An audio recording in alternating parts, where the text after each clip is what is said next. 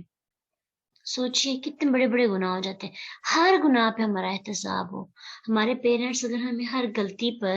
پوچھنا شروع کر دیں نا، یہ کیوں کیا، وہ کیوں کیا، ہمیں اپنی زندگی پتہ نہیں کس طرح دل کرتا ہے کہ اس دنیا میں نہ رہیں، کیا فائدہ ایسی زندگی کا جس کی چھوٹے چھوٹے بات پر احتساب ہو رہا ہے۔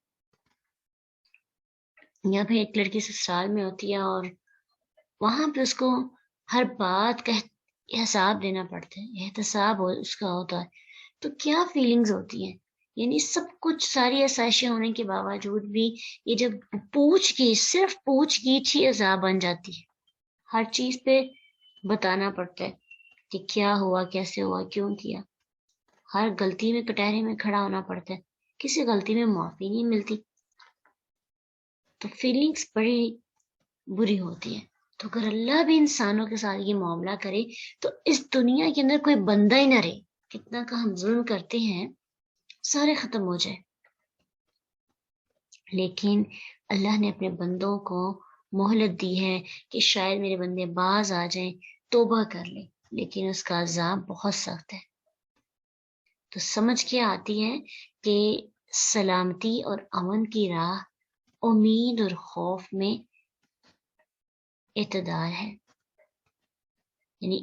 سلامتی امن کی راہ موجود ہے اسلام کے اندر۔ انسان اللہ تعالیٰ سے مغفرت کی امید بھی رکھے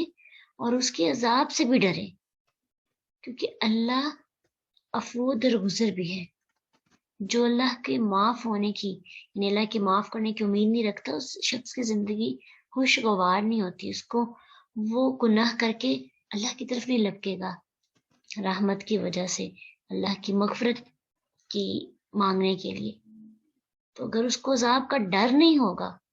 تو بھی وہ بے کھٹکے گناہ کرتا جائے گا۔ تو دونوں چیزیں، ایمان، خوف اور امید کے درمیان ایک راہ ہے،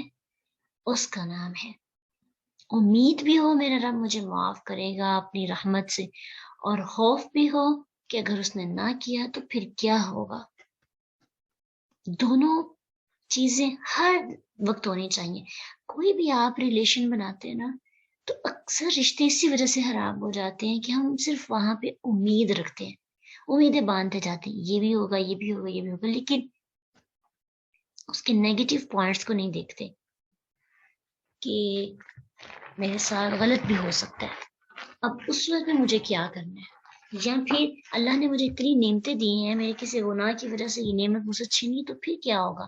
تو یہ چیزیں انسان کو عاجز رکھتی ہیں، انسان پھدکتا نہیں ہے، انسان گناہ کرنے سے پہلے سوچتا ہے کہ کہیں مجھ سے اللہ کی عطا کردہ نعمتیں چھینی نہ لی جائیں۔ وَيَقُولُ الَّذِينَ كَفَرُوا، اور کہتے ہیں وہ جنہوں نے کفر کیا، لولا انزل علیہ آیۃ من ربہ، کیوں نہیں اللہ کی طرف سے کوئی نشانی اتری تم پر۔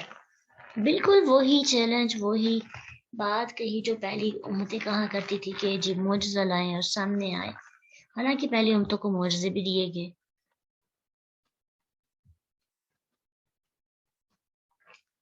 لیکن انہوں نے ان معجزوں کو دیکھ کر بھی ایمان لانے کی ہمت ہی نہ کی۔ تو یہاں پہ بھی کفار کی ایک اور بری خصلت بتائی جا رہی ہے کہ تمام انبیاء کی آیات سے بڑا معجزہ تمام انبیاء سے بڑھ کر بڑا معجزہ قرآن ان کو دیا گیا، تو حالانکہ ایسی کتاب کسی پر نازل نہیں ہوئی، تو پھر بھی یہ معجزوں کے طالب ہے کہ آسمان سے فرشتے اتریں، یا آسمان سے کوئی چشمہ جاری ہو جائے، یا فرشتے تمہارے ساتھ رہیں، اس طرح کے معجزے اللہ تعالیٰ سے طلب کرتے ہیں۔ تو اللہ کہتے ہیں کہ قرآن معجزے دو طرح کے ہوتے ہیں، ایک وہ کہ جو اللہ تعالیٰ کی طرف سے نازل ہوتے ہیں جیسے قرآن وغیرہ نا، احکام اور آیات، دوسرے تکوینی یعنی وہ معجزے جن کا مقابلہ کرنے سے ساری کائنات عاجز ہوتی ہے۔ قرآن میں دونوں صفات موجود ہے کہ ایک تو یہ اللہ کی طرف سے نازل ہوئی ہے آسمان سے، اور دوسرا معجزہ یہ ہے کہ اس جیسی کوئی کتاب نہیں لے کے آ سکتا۔ چیلنج کیا تھا نا اللہ سبحانہ تعالیٰ نے مشرکین مکہ کو، ایک آیت کا، ایک سورت کا، ایک 10 آیات کا، لیکن کوئی آج تک اس چیلنج کو ایکسیپٹ نہیں کر سکا اور اس کا مقابلہ نہیں کر سکا۔ کیوں؟ کیونکہ یہ اللہ کا معجزہ ہے۔ تو ہدایت کی آیات اور ساری دنیا کے سامنے ایک پوری کتاب موجود ہے، لیکن کفار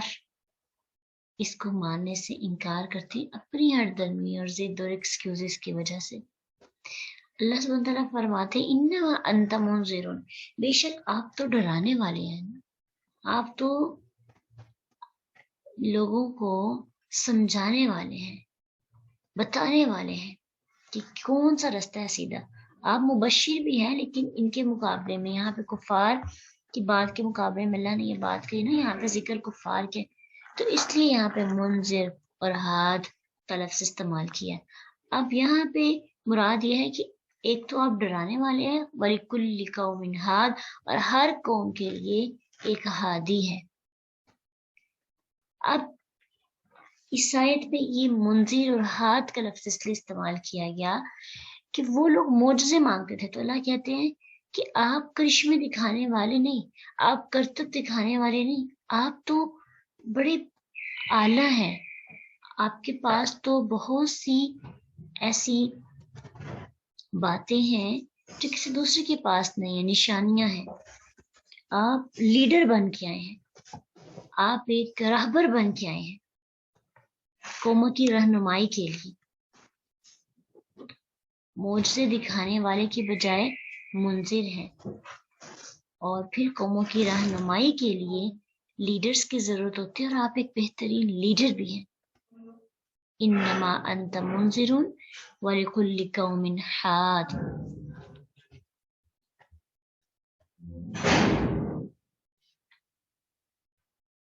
تو اس لیے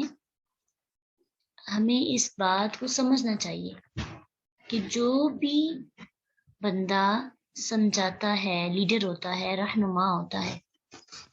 تو ضروری نہیں ہے کہ اس کے پاس وہ کرتب ہوں جس کی وجہ سے ہم امپریس ہوتے ہیں کسی دوسرے کے پاس جا کے۔ مثلا ہمارے معاشرے میں کچھ ایسے ہوتے ہیں لوگ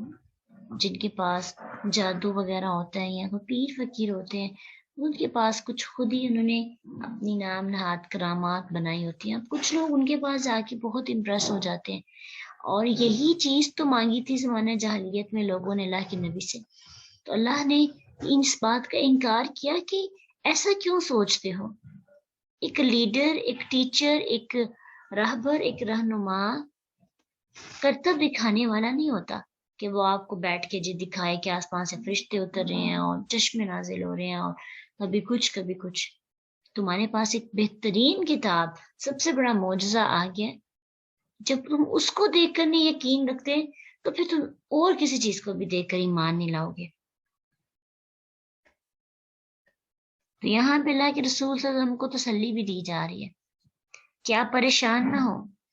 آپ عظیم رہنما ہیں، ان کے بیجا مطالبے آپ کو پریشان نہ کریں، ٹھیک ہے۔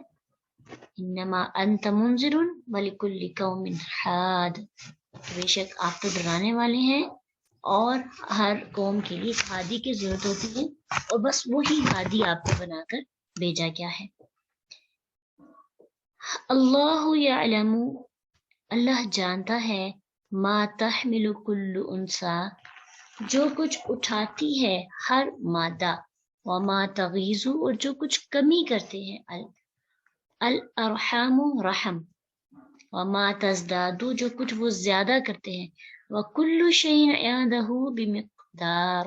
اور ہر چیز اس کے ساتھ ساتھ ایک اندازے کی ہے۔ اب یہاں سے اللہ سبحانہ تعالیٰ کی مزید کچھ صفات کا ذکر ہو رہا ہے۔ اب دیکھیے شروع میں ہم نے کس کا ذکر پڑھا تھا؟ کتاب کا، کہ اللہ نے یہ کتاب نازل کی اور کچھ لوگ اس کو نہیں مانتے۔ کیوں نہیں مانتے؟ یہ بھی سیکھا کہ وہ اللہ کو جانتے نہیں ہیں۔ اب اللہ تعالیٰ کے بارے میں ہمیں انفارمیشن مل رہی ہیں۔ ہم نے اس صورت کو شروع کرنے سے پہلے کیا تہیہ کیا تھا کہ جس کی کتاب ہے نا اس کو پہچاننا ہے، تو اس کے پہچاننے کے لیے، اس کی جانکاری کے لیے ہمیں کتاب کو پڑھنا پڑے گا۔ اب پہلی رکوع میں اللہ سبحانہ تعالیٰ نے اپنی کچھ قدرتوں کا، کچھ حکمتوں کا ذکر کیا کہ اللہ کتنا بڑا ہے، اور کچھ لوگوں کے غلط معاملات اور چیلنجز کو کیا کہ وہ کس طرح سے اللہ کا انکار کرتے ہیں۔ اب یہاں پہ مزید اللہ کی ایک صفت، کون سی صفت؟ غیب۔ اللہ کے پاس غیب کا علم ہے۔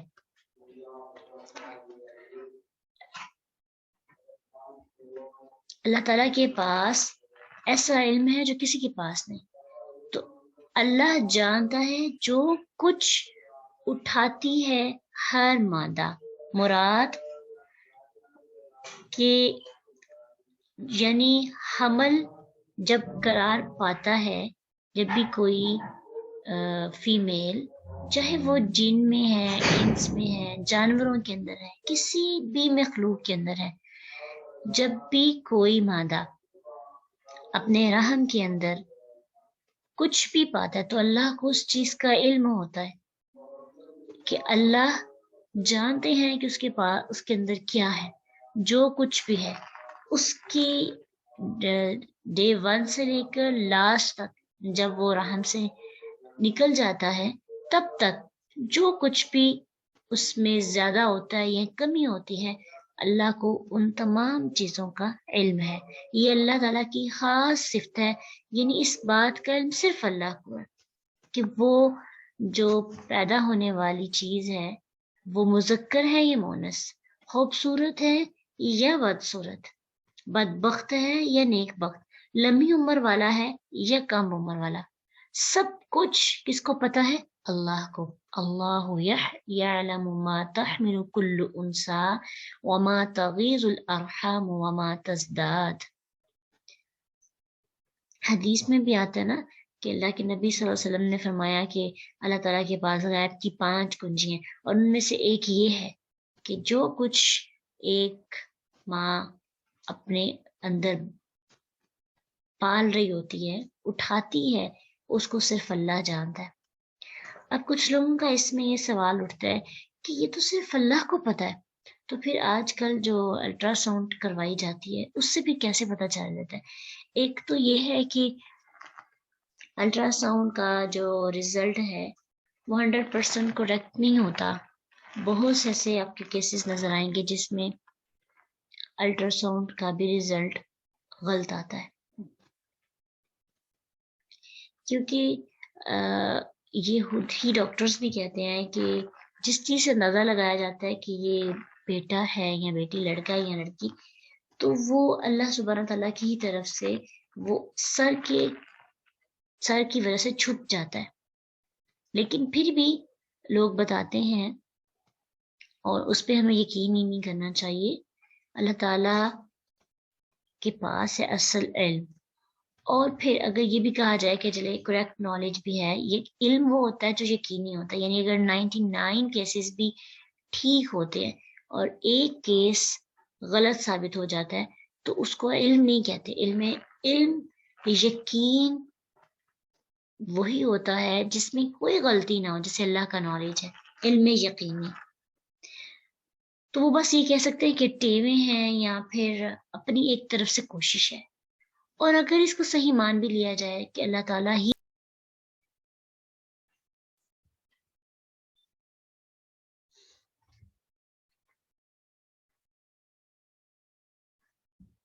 پھر کچھ مفسرین نے اس کی کس طرح سے بھی کہا ہے کہ چلیں جو علم ہے کہ اللہ ہی صرف جانتے ہیں، تو اس کو اس لحاظ سے بھی ہم دیکھ سکتے ہیں کہ ڈاکٹرز صرف یہ تو بتا سکتے ہیں کہ جنس کیا ہے، لیکن باقی جو معاملات ہیں، اندر کے جو معاملات ہیں، جو کچھ بھی اس بچے کے زندگی میں ہونے والا ہے، اس کی قسمت میں لکھا ہے، اس نے کتنی عمر حاصل کرنی ہے اور اس نے اچھا نکلنا ہے یا برا، تو اس کا علم تو صرف اللہ کے پاس ہے۔ وہ کیا چیز ہے اور کس طرح کی امید ماں باپ لگا کے بیٹھتے ہیں، اور لیکن حقیقت میں وہ ہے کیا، نیک ہے یا برا ہے، فائدہ مند ہے یا نقصان دہ ہے، یہ علم کس کو ہے؟ اللہ کو۔ وَكُلُّ شَيْءٍ عِندَهُ بِمِقْدَارٍ، اور ہر چیز ایک اندازے کے مطابق اس کے پاس ہے، اس کے علاوہ کسی کو علم نہیں ہے۔ اب یہ بھی ہوتا ہے نا کہ جیسے ہم وما تغیض الارحام وما تزداد، یعنی جو رحم کم کرتے ہیں یا زیادہ، یعنی بچہ ضائع ہو جاتا ہے یا نامکمل پیدا ہوتا ہے یا مدت کے بعد پیدا ہوتا ہے یا مدت سے پہلے پیدا ہو جاتا ہے۔ بعض اوقات ایسا ہوتا ہے کچھ لوگوں کا 6 ماہ کے بعد، پھر اس کے بعد 9 ماہ کے بعد، یا پھر بعض کا 10 ماہ تک بھی، اگر اس سے زیادہ بھی مدت ہوتی ہے، تو اس کا علم بھی اللہ کو ہے۔ وما تغیظ، جو کچھ کمی کرتے ہیں، الارحام و رحم، وما تزداد، اور جو کچھ زیادہ کرتے ہیں، سب کس کو پتا ہے؟ اللہ کو۔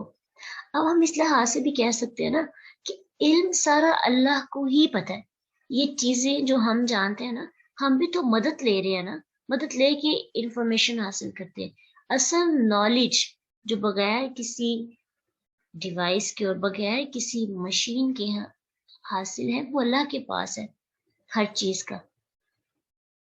اس نے لکھا ہوا ہے، اسی کی مرضی کے مطابق سب کچھ ہو رہا ہے، اور اللہ کو ازل سے اب تک ہر چیز کا علم ہے۔ اس نے ہر چیز کے متعلق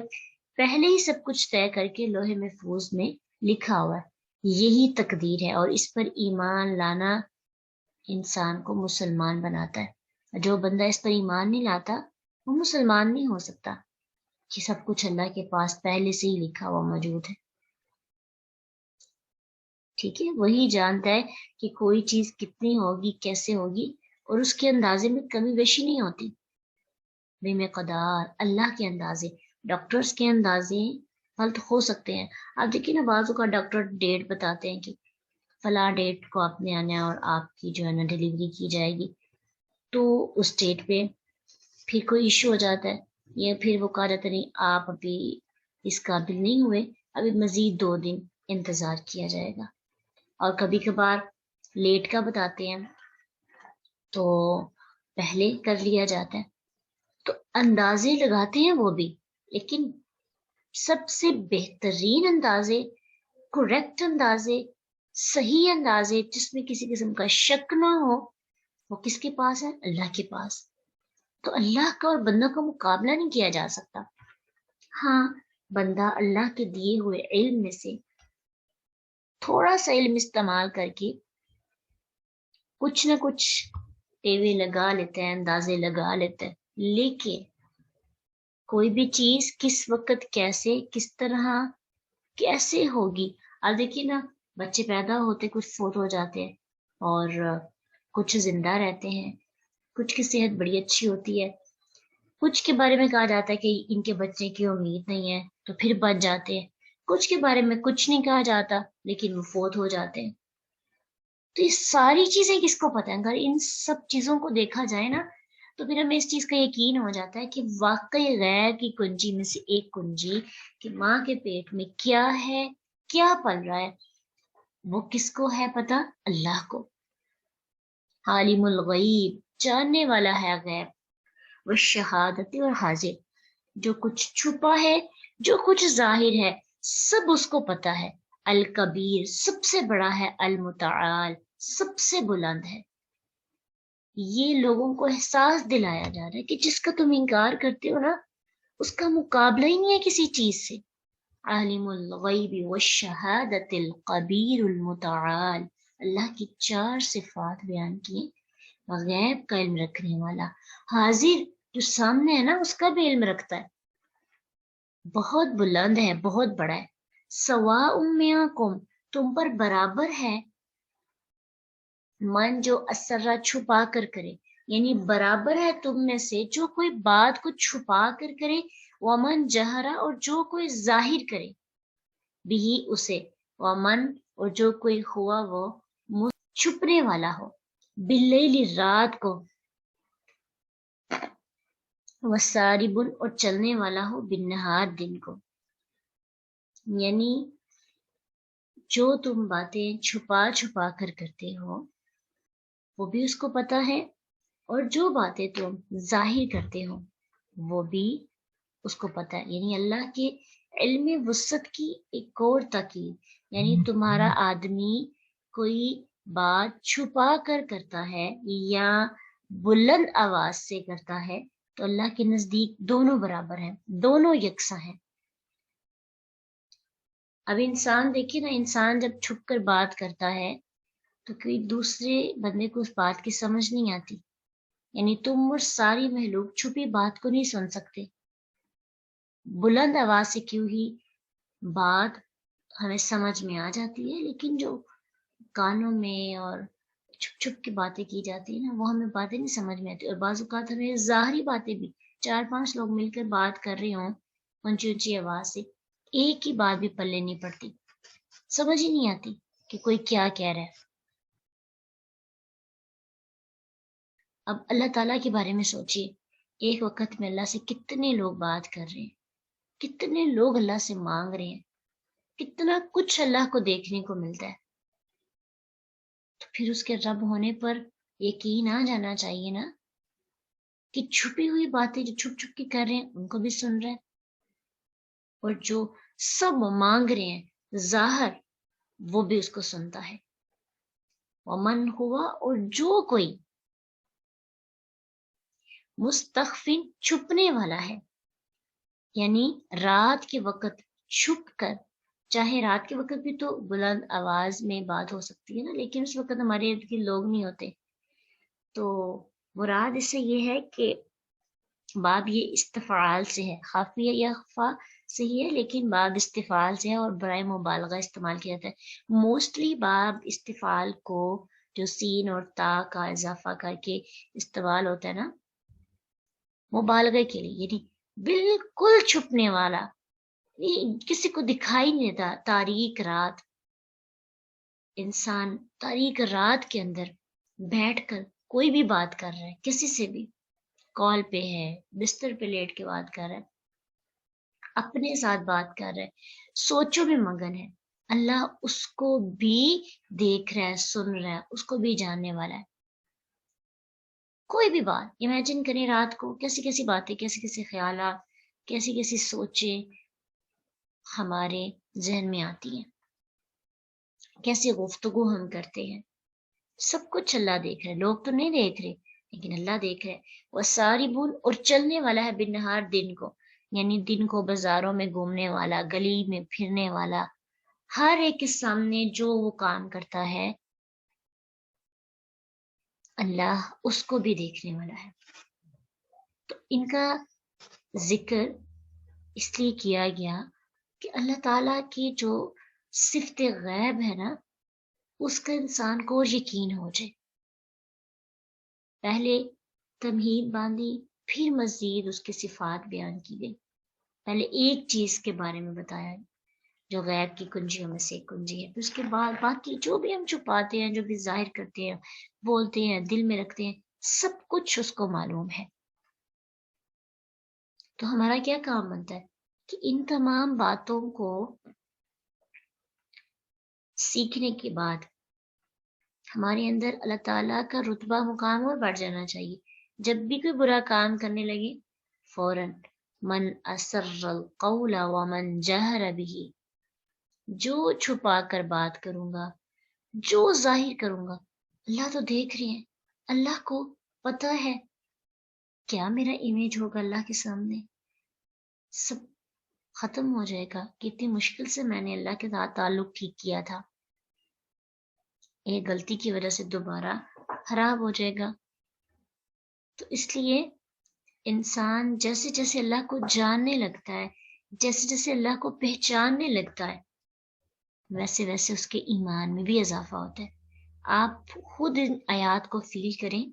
اور پھر آپ اس کے بعد زندگی کو دوبارہ گزاریں۔ آج آپ نے آیات پڑھی، تدبر کریں اور پھر اپنے دین میں نکلیں، تو ضرور آپ فیل کریں گے کہ آپ کے ایک ایک قدم پر یہ آیتیں آپ کو جھنجھوڑیں گی۔ میرا رب تو یہ ہے، اللہ تو یہ ہے، میں نے اللہ کو بس عذاب دینے والا سمجھا، میں نے اللہ کو صرف زیادہ یہ سمجھا کہ اللہ تعالیٰ نے میری تقدیر لکھی ہے، باقی جو کام میں خود کروں چھپاؤں وہ اللہ کو نہیں پتہ چلتے۔ اب جب اللہ کے اندر تک یعنی سینوں تک کی بات جاننے والے علم کو ہم پہچان لیتے ہیں نا، تو پھر سینے بھی پاک ہو جاتے ہیں، پھر ہمارے باہر کے حالات بھی پاک ہو جاتے ہیں، آنکھیں بھی پاک ہو جاتی ہیں، خیال بھی پاک ہو جاتے ہیں، صرف یہ سوچتے ہوئے کہ اللہ مجھے دیکھ رہی ہے، اللہ میری طرف، اللہ کا دھیان ہے، اللہ کو سارا علم ہے، سب پتہ ہے۔ تو ماننے کے لیے جاننا ضروری ہے، جاننے کے بعد پھر انسان سامنے والے کی جب پہچان ہو جاتی ہے نا، تو پھر اس کی بات ماننا آسان ہو جاتی ہے۔ اللہ سبحانہ تعالیٰ ہمیں اپنی پہچان کروا دے، اپنا قرب عطا کرے، اور ہم اللہ والوں میں شامل ہو جائیں، نیک لوگوں میں شامل ہو جائیں۔ وآخر دعوانا الحمد للہ رب العالمین۔ سبحانک اللہم وبحمدک، نشہد ان لا الہ الا انت، نستغفرک ونتوب الیک۔ السلام علیکم ورحمۃ اللہ وبرکاتہ۔ فإن مع العسر يسرا، إن مع العسر يسرا، فإذا فرغت فانصب وإلى ربك فارغب۔